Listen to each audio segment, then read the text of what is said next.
नामस्ते दोस्तों, knowledge hub में आपका स्वागत है। आज हम बात करेंगे जापान के कुछ ऐसे अनोखे और अजीब हकीकत के बारे में जो दुनिया से बिल्कुल अलग है। जापान एक ऐसा देश है जो अपनी टेक्नोलॉजी, कल्चर और लोगों के लिए जाना जाता है। लेकिन क्या आप जानते हैं जापान में कुछ ऐसी चीजें भी हैं जो आपको कहीं और देखने को नहीं मिलेंगी। जैसे कि क्या आपको पता है कि जापान में ट्रेन 1 मिनट लेट होने पर भी माफी मांगनी पड़ती है, या फिर ये कि वहां आप वेंडिंग मशीन से कपड़े और गैजेट्स भी खरीद सकते हैं। अगर नहीं तो ये वीडियो आपके लिए है। तो चलिए शुरू करते हैं। दोस्तों, पहले बात करते हैं जापान के रेलवे सिस्टम की। यह कोई आम रेलवे सिस्टम नहीं है, यह है बुलेट ट्रेन का जाल। यह इतना पंक्चुअल है कि अगर ट्रेन सिर्फ 1 मिनट लेट हो जाए तो लोगों को माफी मांगनी पड़ती है। हाँ, आपने सही सुना, 1 मिनट। इमेजिन करो आप इंडिया में हो और ट्रेन 1 मिनट लेट हो तो क्या होता है। लोग चिल्लाते हैं, शोर मचाते हैं और स्टेशन मास्टर को ढूंढने निकाल पड़े हैं। लेकिन जापान में 1 मिनट की डिले के लिए पब्लिकली अनाउंसमेंट होता है और ट्रेन स्टाफ माफी मांगता है। और यह सिर्फ फॉर्मेलिटी नहीं है, लोग सच में टाइम की वैल्यू करते हैं। उनके लिए 1 मिनट का मतलब होता है 1 मिनट। अब आप सोच रहे होंगे कि अगर ट्रेन ज्यादा लेटे हो जाए तो भय ज्यादा लेटे होने का चांस ही नहीं है। जापान की बुलेट ट्रेन्स इतनी एफिशिएंट हैं कि वो टाइम पे ही चलती हैं। और हाँ, ये बुलेट ट्रेन्स इतनी फास्ट भी होती हैं कि आपको अपना लगेज संभालने का भी टाइम नहीं मिलेगा। दोस्तों, अगर आपको कभी जापान जाने का मौका मिले तो आपको हर जगह वेंडिंग मशीन्स दिखेगी। और ये कोई आम वेंडिंग मशीन्स नहीं है जो सिर्फ कोल्ड ड्रिंक्स और चिप्स बेचती हैं। इन वेंडिंग मशीन्स में आपको हर चीज मिलेगी, स्नैक्स से लेकर गैजेट्स तक और कपड़े से लेकर बुक्स तक। हाँ, आपने सही सुना, जापान में आप वेंडिंग मशीन से अंडरवेयर तक खरीद सकते हैं। और ये कोई मजाक नहीं है। जापान में वेंडिंग मशीन्स की कल्चर बहुत ज्यादा पॉपुलर है। लोगों को पता है कि उन्हें क्या चाहिए और वो वेंडिंग मशीन से जल्दी खरीद कर सकते हैं। और ये वेंडिंग मशीन्स इतनी कॉमन हैं कि आपको हर 30 लोगों पर एक वेंडिंग मशीन मिल जाएगी। मतलब आपको कभी भी कोई चीज खरीदने के लिए ज्यादा दूर नहीं जाना पड़ेगा। तो अगली बार जब आप जापान जाओ तो वेंडिंग मशीन्स को जरूर ट्राई करना। आपको पता चलेगा कि ये कितनी कन्वीनियंट और अमेजिंग है। दोस्तों, क्या आप जानते हैं कि जापान के लोग दुनिया में सबसे ज्यादा जीते हैं? हाँ, आपने सही सुना, जापान में लोगों की एवरेज उम्र 84 साल है, जो दुनिया में सबसे ज्यादा है। अब आप सोच रहे होंगे कि ऐसा कैसे मुमकिन है। तो भाई, इसके पीछे कई रीजंस हैं। पहला तो ये कि जापान के लोग अपनी हेल्थ का बहुत ज्यादा ख्याल रखते हैं। वो हेल्थी खाना खाते हैं, रेगुलर एक्सरसाइज करते हैं और अपने स्ट्रेस लेवल को कंट्रोल में रखते हैं। दूसरा रीजन है जापान की क्लीन एनवायरनमेंट। जापान में पोल्यूशन बहुत कम है और लोग साफ सफाई का बहुत ज्यादा ध्यान रखते हैं। तीसरा रीजन है जापान का strong social support system. Japan में लोग अपनी फैमिली और फ्रेंड्स के साथ क्लोज बॉन्ड शेयर करते हैं और एक दूसरे की हेल्प करते हैं। तो अगर आप भी लंबी और हेल्थी लाइफ चाहते हैं तो जापान के लोगों से कुछ टिप्स ले सकते हैं। चैप्टर 4। दोस्तों, अगर आपको कभी जापान जाने का मौका मिले तो एक चीज आपको तुरंत दिखेगी, वो है साफ सफाई। जापान के लोग क्लीनलीनेस और हाइजीन का बहुत ज्यादा ख्याल रखते हैं।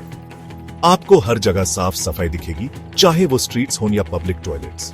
और ये सब लोगों के एफर्ट्स से ही पॉसिबल है। जापान में लोग अपने घर के बाहर शूज उतरकर अंदर जाते हैं ताकि अंदर गंदगी न आए।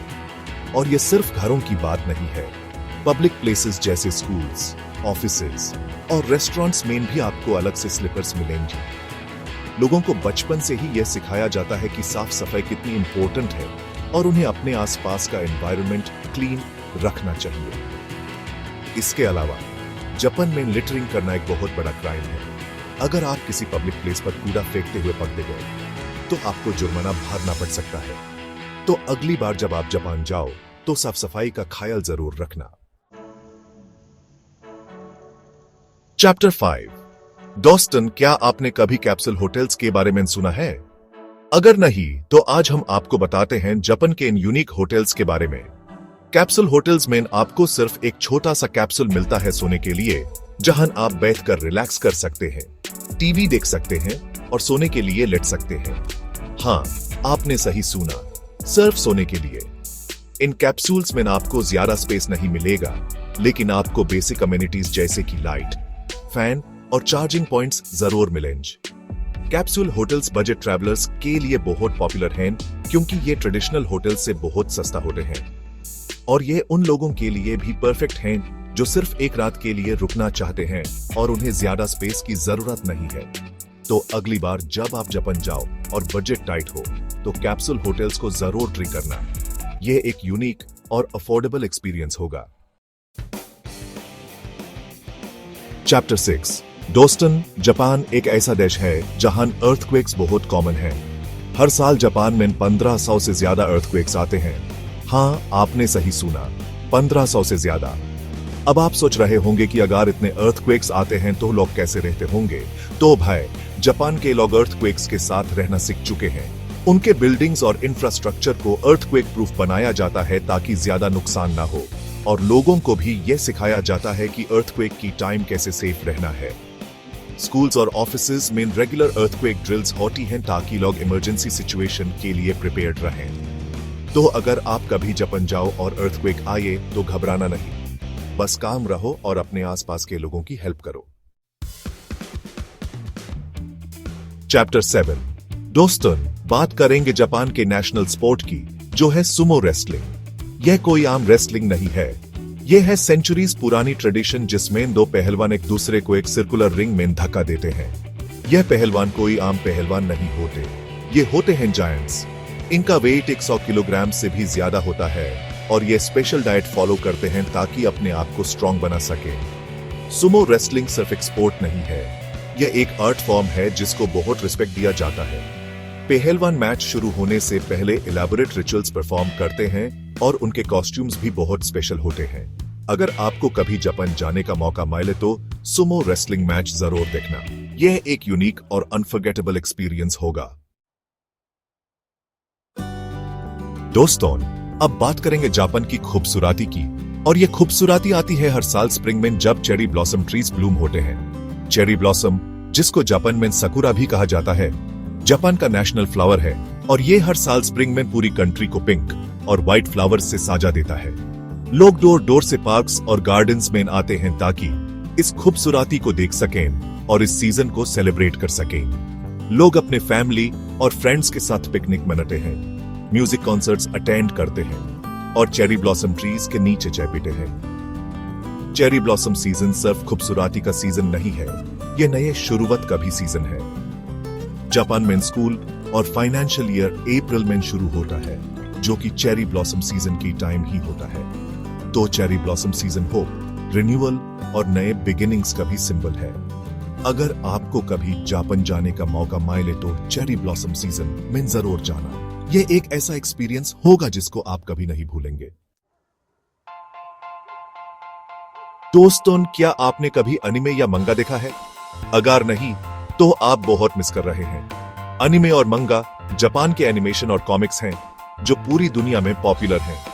एनिमे में आपको हर तरह की स्टोरीज मिलेंगी, एक्शन से लेकर रोमांस तक और कॉमेडी से लेकर हॉरर तक। और मंगा भी एनिमे की तरह ही है, बस ये कॉमिक्स के फॉर्मेट में होता है। जापान में एनिमे और मंगा सिर्फ बच्चों के लिए नहीं है, बल्कि हर एज ग्रुप के लोग इन्हें पसंद करते हैं। आपको जापान में हर जगह एनिमे और मंगा कैरेक्टर्स दिखेंगे, टॉयज से लेकर क्लोथ्स तक और वीडियो गेम्स से लेकर रेस्टोरेंट्स तक। अगर आप एनिमे और मंगा के फैन हैं, तो जापान आपके लिए एक पैराडाइज है। यहाँ आपको एनिमे और मंगा से रिलेटेड बहुत कुछ देखने और करने को मिलेगा।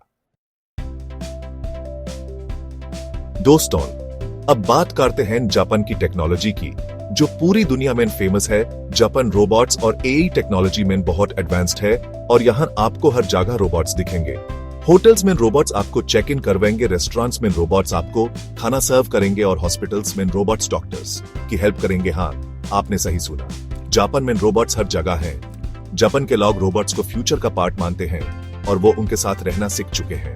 रोबोट्स जापान की लाइफ का एक इम्पोर्टेंट पार्ट बन चुके हैं और वो उनकी डेली लाइफ को आसान बना रहे हैं। तो अगर आप फ्यूचर देखना चाहते हैं तो जापान जरूर जाना, यहाँ आपको रोबोट्स के साथ रहने का एक्सपीरियंस मिलेगा। तो ये थे जापान के कुछ अनोखे और अजीब हकायक। उम्मीद है आपको ये वीडियो इंफॉर्मेटिव और एंटरटेनिंग लगी होगी। अगर आपको ये वीडियो पसंद आई हो तो लाइक और सब्सक्राइब जरूर करें और अपने दोस्तों के साथ भी शेयर करना ना भूलें। मिलते हैं अगले वीडियो में, तब तक के लिए सयोनारा।